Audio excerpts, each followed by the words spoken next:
evidence and a strong case by the vice president saying that there are weapons of mass destruction there, that there is no doubt. Where is the proof? There is no country in the world that agrees with America going. I think I'm hearing revolution in the air. I think I'm hearing revolution in the air. Tell me, brother. Talk to me, sister. I think I'm hearing revolution in the air. Tell me, brother. Talk to me, sister. It is time for us to use our power. Please do not beg folks for power. Nobody is going to give it to you. You were born with power.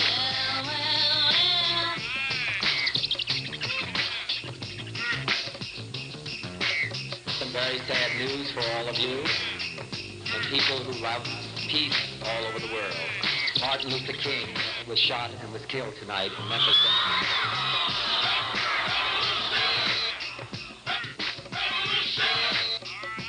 I will never say that progress is being made. If you stick a knife in my back 9 inches and pull it out 6 inches, there's no progress. You pull it all the way out, that's not progress. The progress is healing the wound that's below me. I think I'm hearing revolution in the air. Tell me, brother. Talk to me, sister. But the hard truth is that not everyone is sharing in this city's splendor and glory. There are more poor than ever, more families in trouble, more and more people who need Haru, my brother, stand by. help but can't find it. All right. A struggle against the common enemies of man, tyranny, poverty, disease, and war itself. We believe that all men are created equal, yet many are denied equal treatment. And so we say to all in this nation who would dare listen to us, black, white, Jew, Gentile, Asian, Latino, that we are brothers and sisters in a long and difficult struggle. I think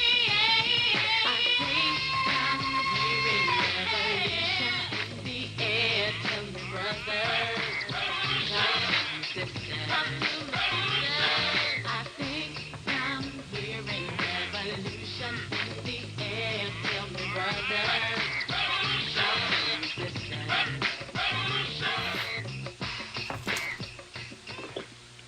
We have a government, sir, that needs to be opened up before the American people. White folk rule us with fear. It is not white people, it's your fear. Good morning, sister. That you gotta be free. How are you? All right, Sister Karen, good morning. How are you? I'm great. All right, I got Brother Chris on the phone here with us as well. Are you there, Chris? Yes, I am. All right. First and foremost, Karen Greer, would you introduce yourself as well as your president of NENA? Hello, everyone. My name is Karen Greer. I'm the vice president of NENA for the Northside Business Owners and Nonprofits. Okay. And NENA stands for Northside Independent Neighborhood Association? Yes. That is correct. Okay. And on the phone with us also is Chris. Would you introduce yourself, please? All right. I am Christopher Gladney. I am the president of NENA, or the Northside Independent Neighborhood Association. Mm-hmm. Okay. I asked you two guys to come on here this morning because I wanted to talk about NENA, and I want to make sure that I do everything within my power to make sure that everyone's aware of NENA. And I'm counting on you two to help me translate to the community, for lack of better words. What is NENA? Why is NENA? What is the purpose of NENA? What is NENA going to do? And how can NENA benefit this, for lack of better words, this poverty-stricken, disinvested community that has been neglected for so long, what role will Nina play in the redevelopment? What role will Nina play in aiding and assisting a people that have been left behind and left out? Okay, so who's going to go first? Well, I can essentially, answer that question. So, Nina was born, based off the fact that we have a city, St. Louis, that is, incredibly impoverished, especially here on the north side. Yes. And also, too, we wanted Nina, and let me just read a couple of the purposes to give people a better idea. So one of the purposes of Nina is to improve the current quality of life here on the north side of St. Louis, which is really going to foster a sense of community and also advocating for, the neighborhood's interest to become self-determining, self-reliant, and self-sustaining. And I think that's so incredibly important because, we look at a city at the north side, it's so powerless. And we want to be able to bring power, to particularly the Black community here on the north side. And then also, too, the purpose of the association will be basically to promote and protect the welfare, health, and safety of the members of the neighborhood, through collective action, through collective communication and collaboration. And most important part is, even though it's focused, in the College Hill neighborhood of the north side, we also want to collaborate with other neighborhoods like O'Fallon, Penrose, Hyde Park, Fairground, etc. Because we don't want a situation where you have one neighborhood doing something and other neighborhoods are out of the process or, not getting the benefit. All of us need to be able to benefit as the various neighborhoods, because it's all part of the north side. Now, and we want economic development and College Hill. We want it for all of the north side. One of the things that I advocate and I speak proudly about, and that is the mere fact that if we look around at our communities the way it looks now, if we just take a total evaluation of our communities, we should, in our right frame of mind, come to the conclusion that no one's going to save us but us. We as a people, as a community, we're going to have to roll up our sleeves and save ourselves because we're worth saving. I think so. Right. I think we are. And I totally agree. Sister Karen, you have been a business owner in the community, and you have been entitled with the role of vice president. Why do you want to see Nina grow and be available for those that want to be a part of something that brings about overdue and needed change for our people in our community? Well, because I am a descendant of the benign neglect that Team 4 put in place for the North Side O'Fallon neighborhood and other surrounding communities. I came back not knowing that bit of history. Just because I was God-led, it led me back to the community that I grew up in. I was raised in. My parents lived at 2106 Adelaide, which is now, it was a four-family duplex that was beautiful, that was tore down, or it caught on fire, and I heard through the history that it was tore down. But at the end of the day, I came back to a community where I wanted to invest in, that I saw my vision. My vision, I was a real estate agent at the time, and I went back to a community and I saw a piece of land that was reasonable.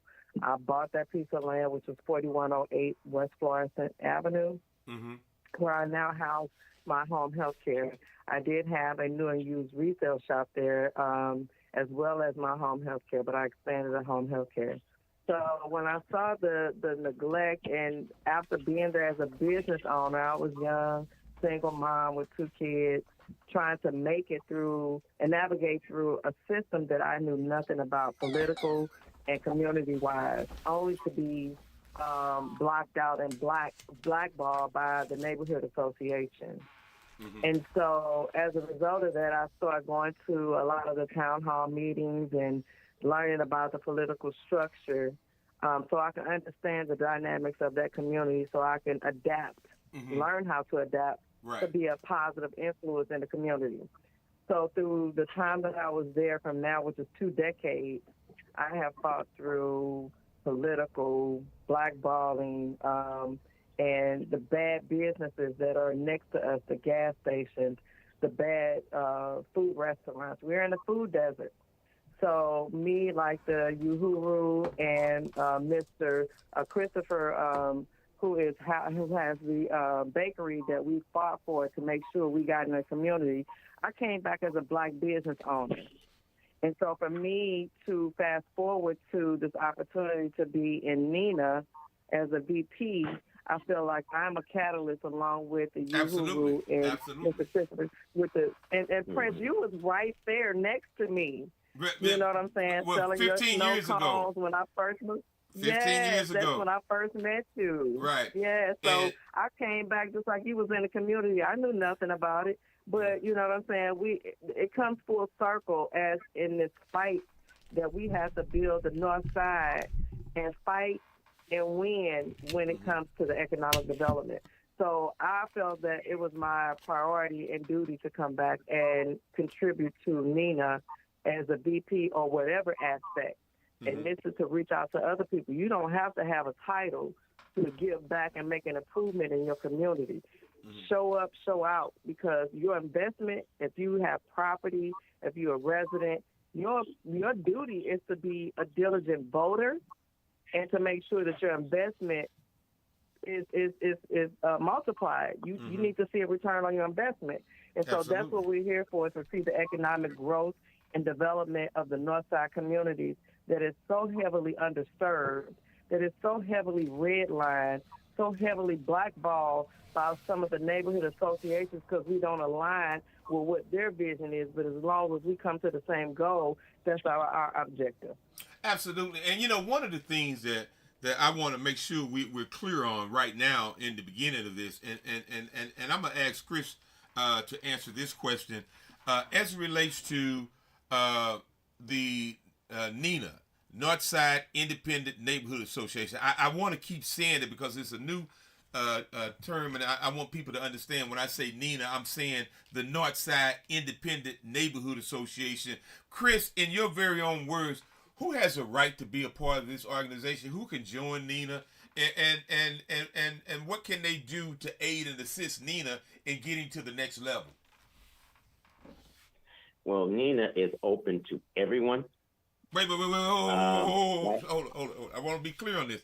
I heard you say that the Northside Independent Neighborhood Association is open to who? Everyone. Okay, that means anyone within the community that wants to be a part of this can get involved. Yes.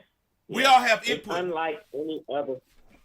Yeah, it's unlike any other neighborhood association because, again, we want to break out of, isolation. You have one neighborhood association over here, one over here, one over here, but we need to work together as the North Side in order for us to, to deal with and, call a question to the city about the benign neglect that has been happening here in the North Side for so many decades.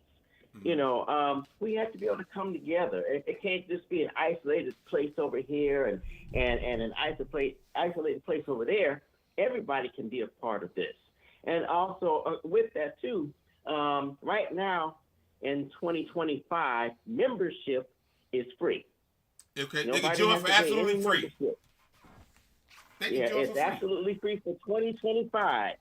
Now, in 2026, we will be collecting, people can, will be paying for memberships, and it's only going to be $10 for residents and $25 for businesses. It's That's a more nominal than fair. fee. That's more than fair. Exactly. You got others that are probably charging way, way more than that.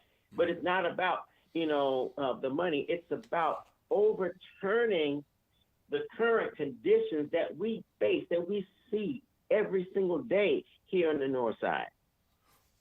Chris, one of the things that got me excited about Nina, and I was just introduced to Nina this past Wednesday, and I'm telling you, I'm probably one of the biggest fans right now of Nina, and I'm excited about it because I see the potential. I see the ability to unite our people to save ourselves, opposed to sitting around waiting on somebody to come and save us. We can take this organization and unite like never before. Just like you were just saying about this neighborhood association here, this neighborhood association there. But if we all band together, we all have power together, unified power to get things done. So I'm excited about it, man. I just wanted to talk about it this morning. I want to walk people through the process. How often does the organization, and how often will the organization meet? It meets the last Tuesday of each month. Okay. So whenever that last Tuesday is at 6 o'clock, and currently the meeting is at 4101 West Florissant, correct? Yes, for now it is at 4101 West Florissant Avenue, yes. Every last Tuesday of each month. Yes, the last Tuesday in March. This month will be the 25th at 6 p.m. And so anybody that's willing to... Okay, let me ask you this, Chris.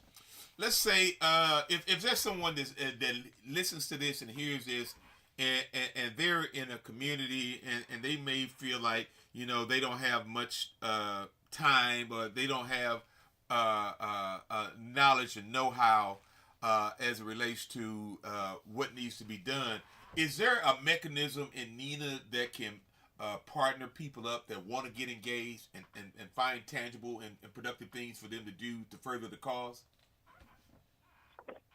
Well, most definitely. I mean, they can definitely come to the meeting. They don't necessarily have to be a member, but we do encourage membership.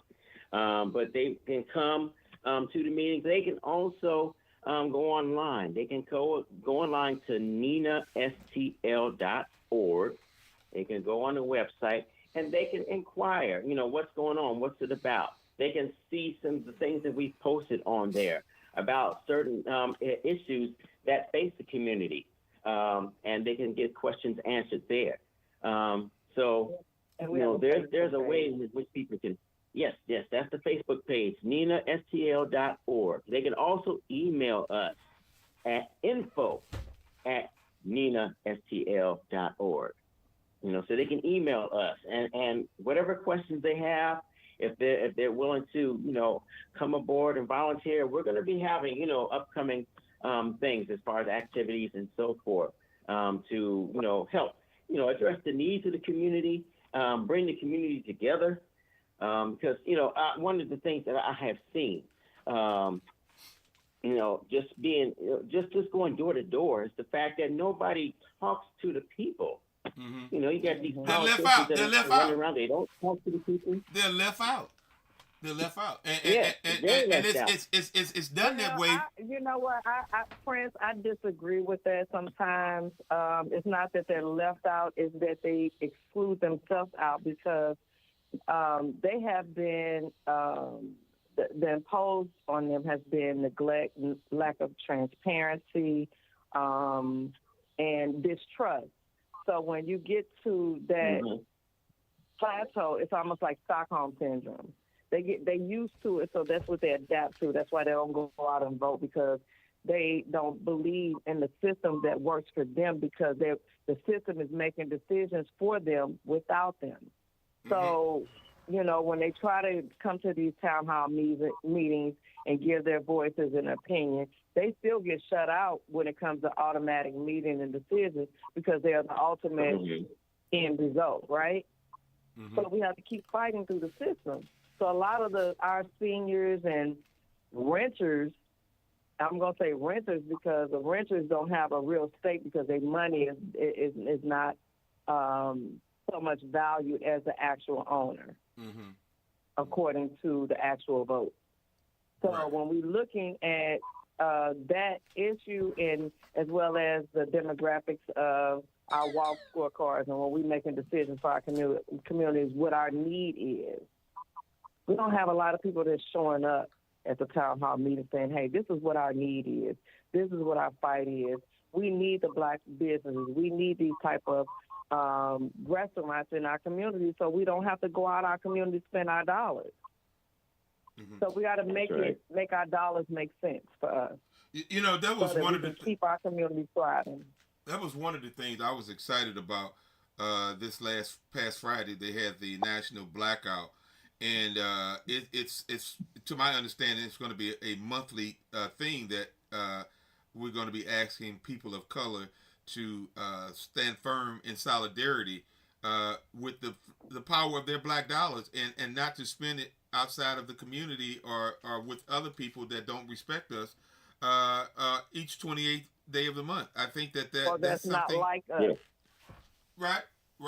I agree with that, Karen. You know, one of the things that I think that Nina will ultimately end up doing is alluding to what Karen was saying, that, you know, too often we have began to accept what is called the norm. The norm is you're not included. The norm is your voice doesn't count. The norm is you don't have a say in this, and I think that it's time out for that. It's time out for that.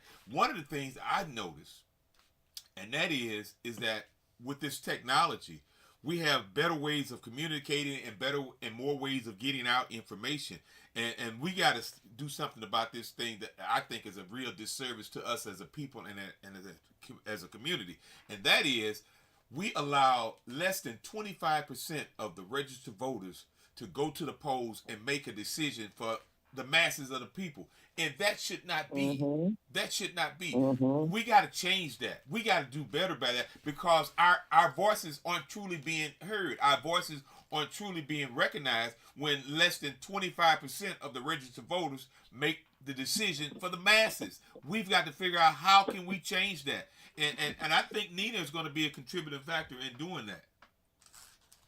And if I can interject right now, I think education is first and foremost when it comes to a political aspect, when it comes to the census. Census reporting is very instrumental, very important to the money coming to these communities. A lot of people don't promote census reporting. Census reporting is what put the money in a community when it comes to the federal and state, right? Right. I went to a conference, and I'm still learning about the census reporting.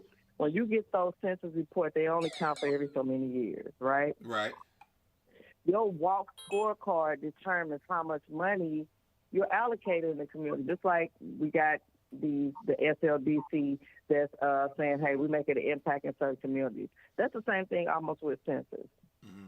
So we make sure that we have to count when it comes to census, when it comes to diversity, when it comes to businesses, when it comes to nonprofits, and what necessary resources that we are providing in the communities, right? Mm-hmm. You got to report that.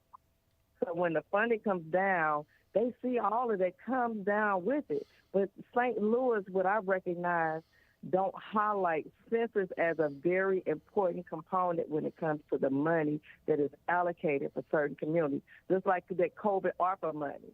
That came down because it was applied to because it was a need in a certain demographic of community. The Hood Census Tract. The Hood Census Tract. Yes. And our local elected officials. I'm sorry. Right, our local census is very important. Right. Our local elected officials have all but removed the Hood Census Tract from the language of the money being distributed. And it's another trick that they're playing. We'll talk about that at a later date. But back to one of the things that you just touched on, Karen, and I don't know, it's something that we're going to have to look at, and we got to figure out a way to fix it. But we have a epidemic of transit people in our community.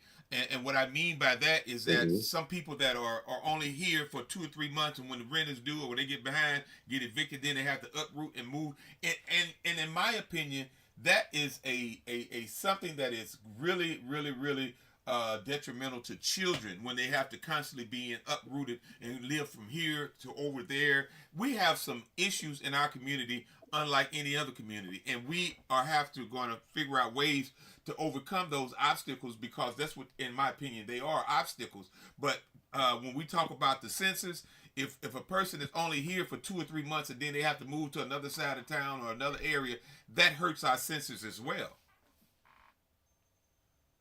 Absolutely. Yes. Absolutely. And also you got a too, lot just of, looking at. I'm sorry, go ahead. We're just also just looking at all the abandoned properties and buildings that are in the area. I mean, a lot of these buildings can be bought up, by the community, so that people will have stable, steady housing. Mm-hmm. There's just so much that can be done. And also too, I think people, when it comes to education, there are community meetings that also happen on Sundays at 3:00, where people can get not only information about NINA, but information about other organizations that are actively, fighting against the status quo, fighting against, the heinous actions of City Hall. And they also happen at 4101 West Florissant. It is called the Uhuru House. And people can come there to get more information on other organizations that are also actively, fighting to expose what the city does, expose the conditions, but also, help to work towards, bringing people on board so that we can all come up with a solution to the problems that we face. It's not just about talking and talking, but also about what kind of actions can we, put forth that's going to overturn these conditions. So that's another way in which, people can be introduced to other organizations as well as NINA. Mm-hmm. I think working together on a united front is the only way, because when you look at these neighborhoods and these communities, there is enough work for everybody.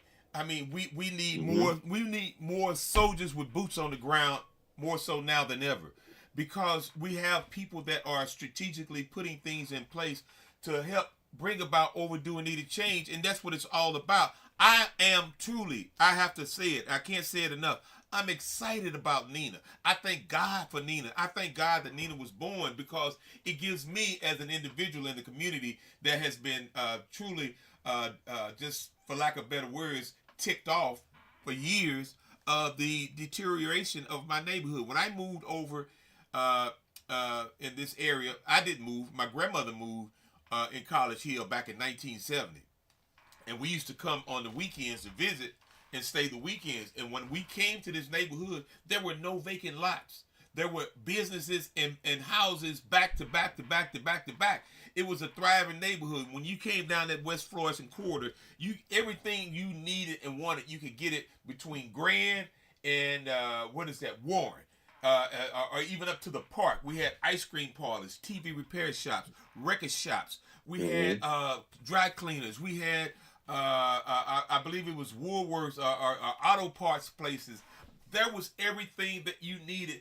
You could walk to in the neighborhood. You didn't have to even get in a car. But back then, everybody didn't have a car, also. So it played a role. There were things in that neighborhood that fed that neighborhood, and that neighborhood thrived off of. But now it looks as if a bomb was dropped in that area. And when they told me that they were in the opposition of opening a bakery, that really got me motivated and upset. I said, no, not on my watch. I'm going to do everything in my power to aid and assist this fight. And when I joined forces with the fight that was already in progress, we were able to overcome that. Guess what? Now there's going to be a bakery at West Florissant and John. Am I right? Oh, yes. And just to say real quick about that fight was intense because, that fight was intense because, one, the building that, the African People's Education and Defense Fund purchased that building in January 2024. And once they knew that they had to get a conditional use permit because they had to kind of build out the building a little bit to accommodate more production space. They did everything they needed to do. The documents were filled, I's were dotted, T's were crossed. and then only to, have the first hearing and be denied.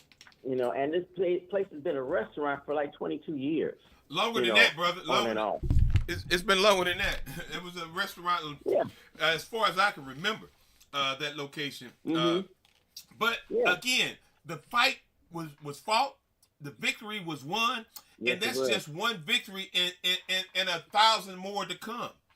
I believe, I really believe that once people find out and truthfully can see what Nina is and what Nina can provide for a disinvested community, a neglected area of our community. And again, you talk about uniting folks. If you have a neighborhood, this is the way I envision this, and this is the way I see it, and correct me here if I'm wrong. But let's say, for instance, if there's a neighborhood organization been struggling to get something done as simple as a building torn down or rehabbed or what have you, and they've been neglected and just disrespected for so long, oftentimes they give up. But when they become a part of Nina, they have more backbone. They have more power. They have more resources to say, this is unacceptable. This neighborhood organization have been fighting for this for far too long. They need this. We as a community demand it. And I think with Nina, that will be able to happen. And if I can interject, you are so, I'm sorry. If I can interject, you are so very right. You got a demographic of people, a diverse demographic of people from South City to North City and beyond that support this effort, that know that there's a need. We have been so underserved for so long that the right people are stepping up to help us in this fight. We're not here to take over. We're not here to say we're going to run stuff. We're here to collaborate with the Northside Neighborhood Association so we can come to the table so that we can agree and disagree, but make sure we make that common goal to make Northside a better place to live and work and invest in. Without a doubt. And we don't have time or energy to waste on bickering over this, that, or the third. I'm merely submitting today and saying that from my vision and where I'm sitting and what I'm seeing is Nina can be that beacon of hope, that beacon of inspiration that's so desperately needed for our people and our community. And anything and anybody that would be in opposition of Nina does not have the interests of the black community at heart. I stand on that. Absolutely. I stand on that. Absolutely. And one of the things I want to just interject here is about the Haruru house that came into the community some 7 or 8 years ago. I thought it was longer than that, but I'm being told it's only been 7 or 8 years. But one of the first things that I noticed about this organization, what they did was they brought up the little house, the building where they're at in the house, and across the street, that little land there. A friend of mine, the late, great Gary Brooks, lived right next to the lot, and he had a lot of his stuff on that little vacant lot that Haruru had purchased and brought up. And never once did they apply any pressure, say, you got to get this stuff off our lot, this our lot, da. They didn't do that. They went, they sat down, they talked to Mr. Brooks and told him what they were trying to do and asked him what did he need to help get his stuff and how much time. They didn't pressure him. They didn't say, this is ours, you got to get your stuff off. They worked with that elderly man who has unfortunately passed last November.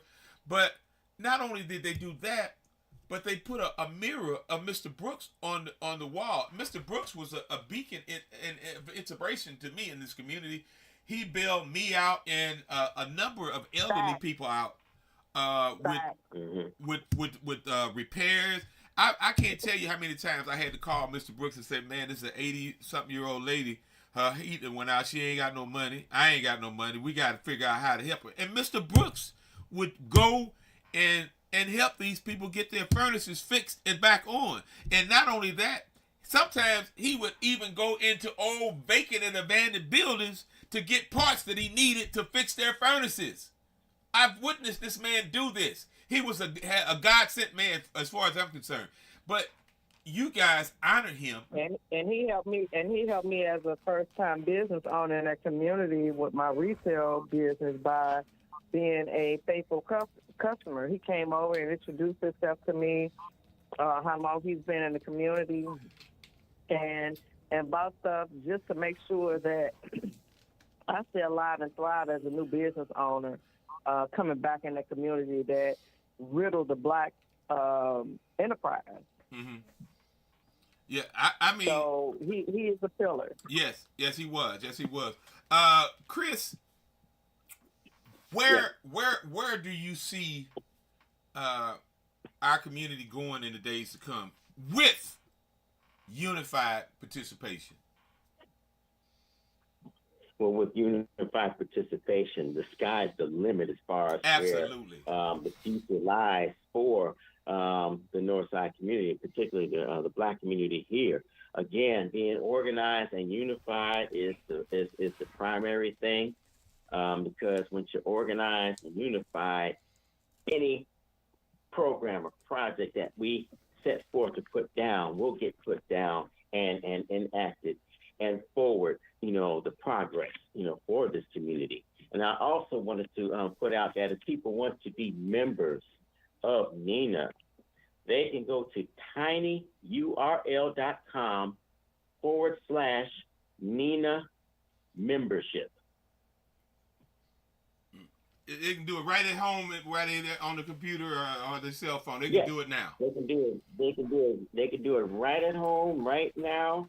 Go online. If they don't have a computer, they can come to the Uhuru House Sunday at 3 p.m. and get a NINA membership paper. They can fill it out, and the first year is free. The first year is free. The first year is free. Yes, the first year is free. Mm-hmm. Now, Chris, I got to throw this question at you, Chris. If someone is listening right now and they've never been a part of an organization, they've never volunteered, they've never done anything community oriented, but now they're saying they want to be a part of something, they want to do something, they want to help be a part of that change that our community so desperately needs and wants. What would you say to that person that has no experience, nothing as it relates to organized commitments to a cause? What would you say to that person that's listening right now? I would say to that person, don't have any fears about being a part of organization, but come check it out. Come hear what's being said. Come see the evidence of the results of the work that has taken place already. And they can make their mind up from there. But I would definitely encourage them to be a member, because that gives them an opportunity to be plugged in. And that's what we want to do. We want to plug people into making a real future, in our own capable hands. We see what City Hall has not done. We can do it. Mm-hmm. It's been said before, we can do it. And they can be a part of the process. If they don't understand something, feel free to ask questions. If they want to take on a particular role, but they're not sure exactly how to do it, we can guide them. But never fear about being a part of organization, because that's the only way that real change is going to happen, is by being organized. Mm-hmm. What would you be in agreement with me when I say that enough people engaged, enough people on board on a unified front, that we as a people can begin the process of us saving not only our community, our children, and ourselves as a whole? We can save us working collectively together on a united front. Can you agree with that? I definitely agree with that 1,000,000%. I'm just excited about this. And Karen, you know, when I reached out to you and called you, I'm like, well, okay, what's this now? What's this new organization? What's this about? And Karen say, come see for yourself.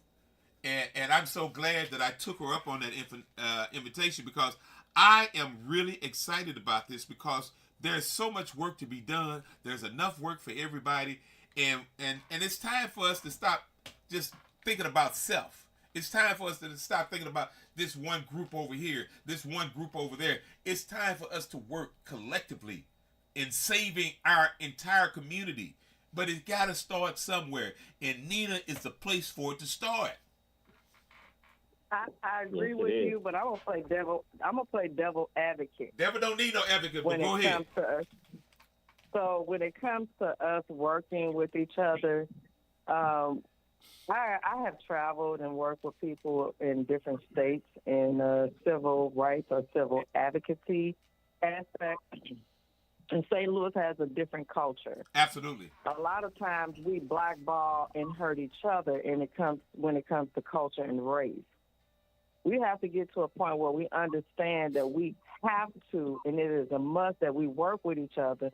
That's why we saw so many black people moving out, not only the state, but out the country from St. Louis. We lost a lot of our black residents and black business owners because we cannot stick together. Mm-hmm. We have to find a very cause, reason, and stand on it.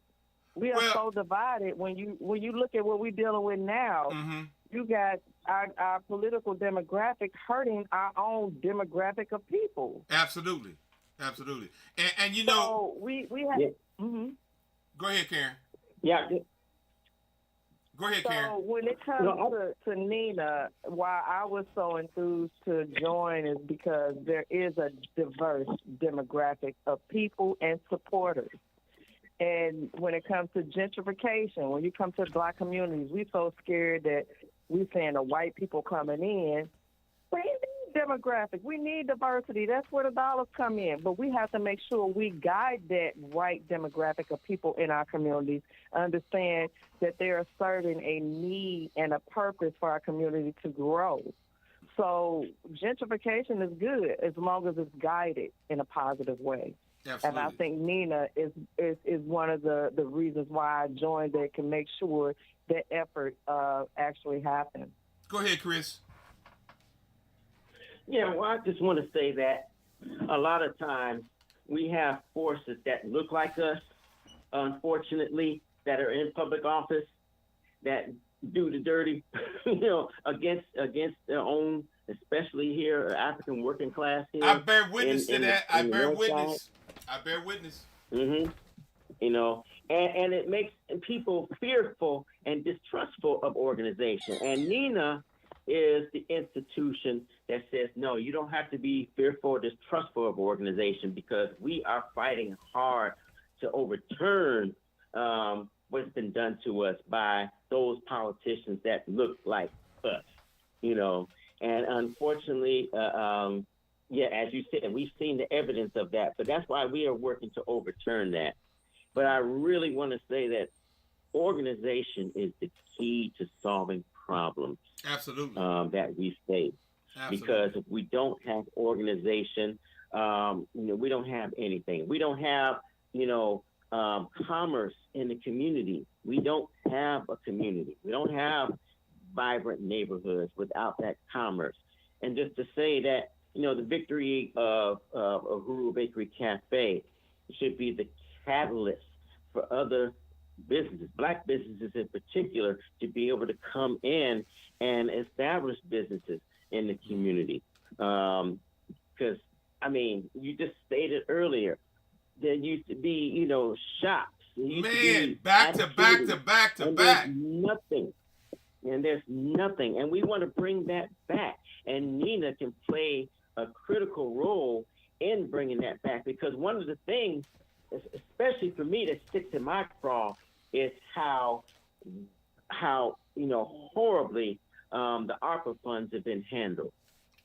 Man, that's a whole nother show right there. How do you take COVID relief funds and spend it on, and Karen can bear witness, I think it was Cabinet in the Community, where they talk about the fire, some fire trucks were bought and other things were done, but black businesses that have been suffering, been trying to stay afloat, got nothing. Mm-hmm. Nothing. but then they're trying to fund businesses that didn't suffer from COVID. I'm just like, it's just such mismanagement and mishandling of funds that have literally either starved out black businesses, forced to close them permanently, or businesses are hanging by a thread. And Nina should be able to have a catalyst and say, no. We need these funds. We need you as the people to be a part of this process so that we can start to make some changes in the community. Let's do our own fundraising. Let's do our own rebuilding. And that's the thing that we have to do. We have to really organize the people. Be, again, knocking on doors, shaking hands, making friends, and really, engaging the people. That's where the power is, when we engage the people and give the people a chance to speak out. Nobody's had a chance to really speak out against, the fact that every day they come outside their door, they see the same vacant, falling down, collapsing in on itself buildings, and nothing's being done about it. And we can't have that anymore. I mean, this is 2025, and those days of the community being run over, rush shot, no, that's over.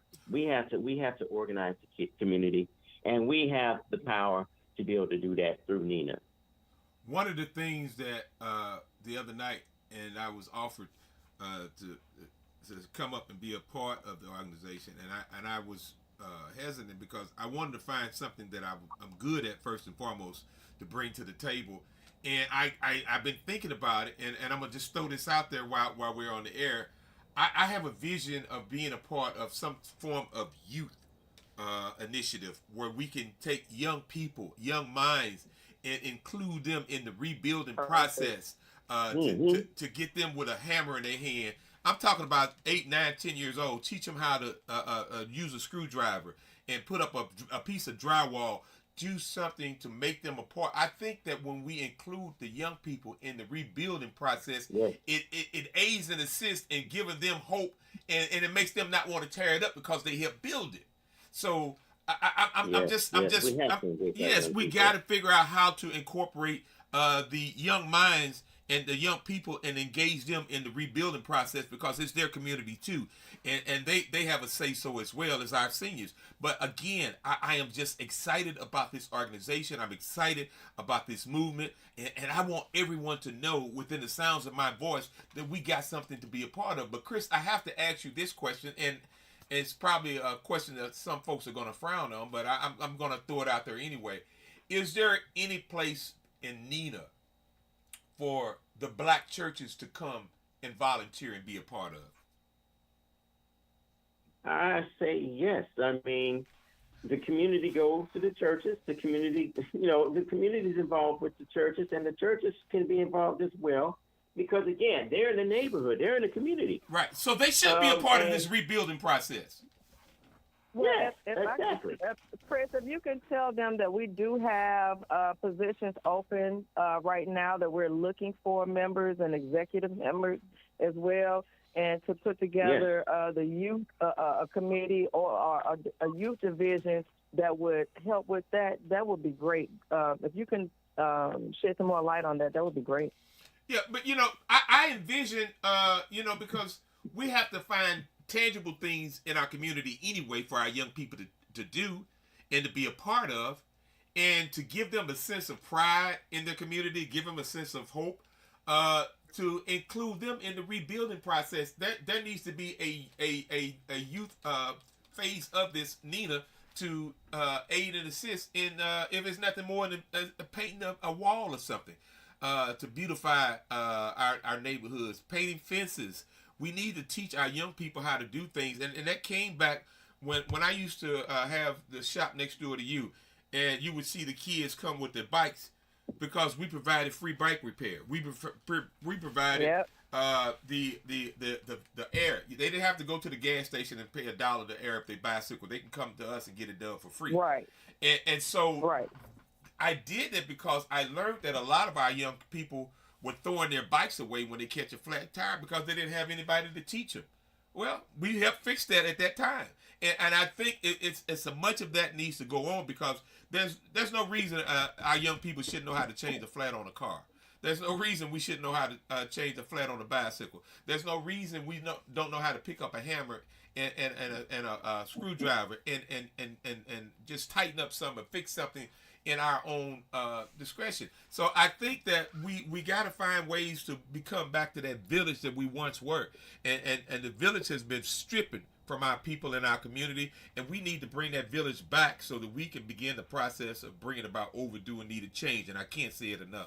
But Chris, as it relates to the statement you made about the churches, I really believe that for the most part, a lot of the churches, we've lost a lot of churches like we've lost everything else post-COVID. COVID was one of the things that shook our country up so bad, and fires. Exactly, and that too. But you know, I'm one who bear witness of the residual effects of COVID. My business has been operating on life support for the last 2 or 3 years, and one of the things that has been keeping me afloat and keeping me motivated is that I knew that the government had sent this money that I'm entitled to and I qualified for it, and I just didn't think that they would go to the extremes that they've been going through to prevent me from getting that money. And it's really sad, but we're going to deal with that at a later date. But I think that Nina is the answer to a lot of our issues, a lot of our problems, and it could be what it needs to be for our people in our community. I'm just so excited about it, and I want the world to know. Before we get out of here, I want both of you guys to sum up some of the things that you might want to sum up and touch on the last minute and talk to us about it. Chris, if you don't mind, you can go first, and then we'll hear from Karen.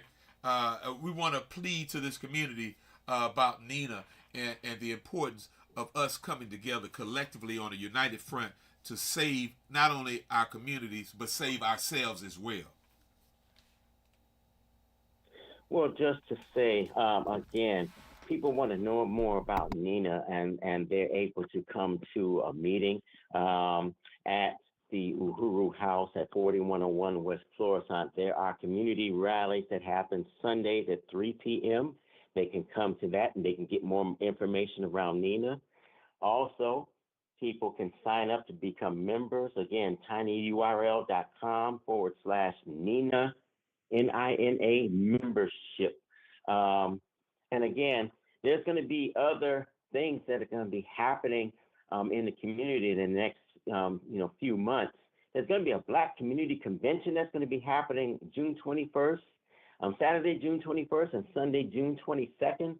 And that's really going to be a big process that can really bring a lot of the community together, especially the Black community here on the North Side, in which Nina can, play a critical role in that as well. Again, we want to be able to address all of the issues that we see that face us on a daily basis, from the housing, the dilapidated housing, the conditions of our young people. As we said before, we want to overturn the homelessness that we see that happens here in this community. So there's a lot of work that has to be done, not to mention the fact that we're going to need people to help out with outreach, canvassing in the community. We're going to be having more information coming out with our Nina brochures and other information. And we're going to need people that can, be street teams that can, go out and help do outreach, leave information at people's doors, knock on doors, talk with people, have flipboards in their hands. Everybody has input. Everybody has input. Yeah. Yes, exactly. And I just can't say enough that, membership is important. And the work that we're going to be doing is really, really critical, because, too much has been gone undone for too long. And, we have the power to solve it. So let's make it happen. Okay. Before I go to Karen, I just want to piggyback off what Chris just said. He said everybody can get involved. Everybody can be a part of it. But not only that, I want to interject here. Not often do you hear about organizations having free membership for the first year. That means for the first year you could try this out and let's see what it happens in the first year. Let's give it a year and see what kind of progress we can make. Let's give it a year and see how much we can accomplish within a year. And I think that's a good way to start any organization that's truly sincere about the uplift, the liberation of its people in its community. Miss Karen, Miss Vice President, if you don't mind, would you give your spin on this and your plea to the listening audience about Nina? Man, this is an excellent opportunity to collaborate with like-minded people, like-minded associations, and community so that we can make sure we make a better North Side, and we can make sure that we are, the equity is equal, right? And when it's not, we have to fight together. When you stand united as a solid front, you definitely win. And I've seen this from experience. I came in not knowing anything, fighting by myself. It is a hard struggle to fight by yourself. When you collaborate with like-minded people in associations or organizations or entities, you definitely win, because one thing that people misunderstand is that the politicians work for us. Right. Well, they're supposed to. They're supposed to. Yes. And so when they don't, we have the power to make sure they don't sit in that seat again as a collective, unified group. I don't care if they're white, black, or any other nationality. If you're not for our community and the resources to make sure that we are equity, have assets in like our other neighborhood communities, then we lose. So I feel like Nina is a catalyst to make sure that we collaborate. Again, we're not trying to run nobody's other communities or neighborhood associations. We want to collaborate so that you can win. We all win in our own equally divided neighborhoods, but as a collective, unified front. Exactly, Vice President. I couldn't have said it any better. And I thank God for you. And Karen, let me say this to you publicly, my sister. I have been watching you over the last few years, and I appreciate your dedication and your commitment to this community and what you've been attempting to do as relates to the redevelopment in this community. And hats off to you. And we're going to be talking at a later date as to how and why your organization wasn't allowed any of these ARPA funds. And that fight is a whole different battle. But we're going to be fighting on a united front to make sure that you and others who are entitled to some of these federal dollars get access to them, because they were sent here in your interest. Absolutely. I look forward to it. Okay. With that being said, I want to thank Madam Vice President and Mr. President of NINA, the Northside Independent Neighborhood Association. It's new. It's exciting. Don't let this train take off without you on it. I encourage everyone within the sound of my voice to find a role, to roll up your sleeves. Let's be a part of something that rebuilds us as a people, something that rebuilds us as a community, and begin the process of us saving ourselves. Because if you ain't figured it out by now, if you haven't noticed by now, nobody's going to come and save us. We must unite and save ourselves. And that's what NINA is all about, in my opinion. So with that being said, we're gonna jump on out of here. Thank you so much for your time, Madam Vice President and Mr. President. We love you. We appreciate you. Power to the people. Thank you. I think I'm hearing revolution in the air. Have a blessed day. I think I'm hearing revolution in the air. Tell me, brother, talk to me, sister. I think I'm hearing revolution in the air. Tell me, brother, talk to me, sister. It is time for us to use our power. Please do not beg folks for power. Nobody is going to give it to you. You were born with power.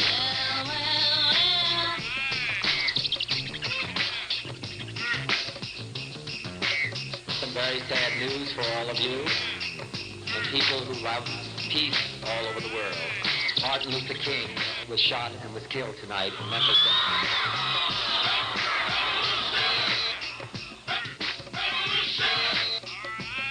will never say that progress is being made.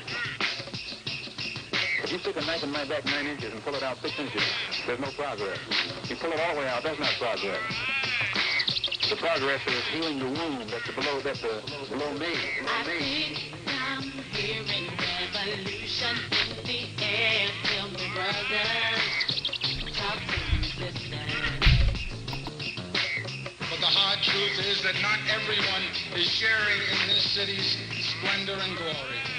There are more poor than ever, more families in trouble, more and more people who need help but can't find it. A struggle against the common enemies of man, tyranny, poverty, disease, and war itself. We believe that all men are created equal, yet many are denied equal treatment. And so we say to all in this nation who would dare listen to us, black, white, Jew, Gentile, Asian, Latino, that we are brothers and sisters in a long and difficult struggle. I think I'm hearing revolution in the air. Tell me, brothers, talk to me, sisters. I think I'm hearing revolution in the air. Tell me, brothers.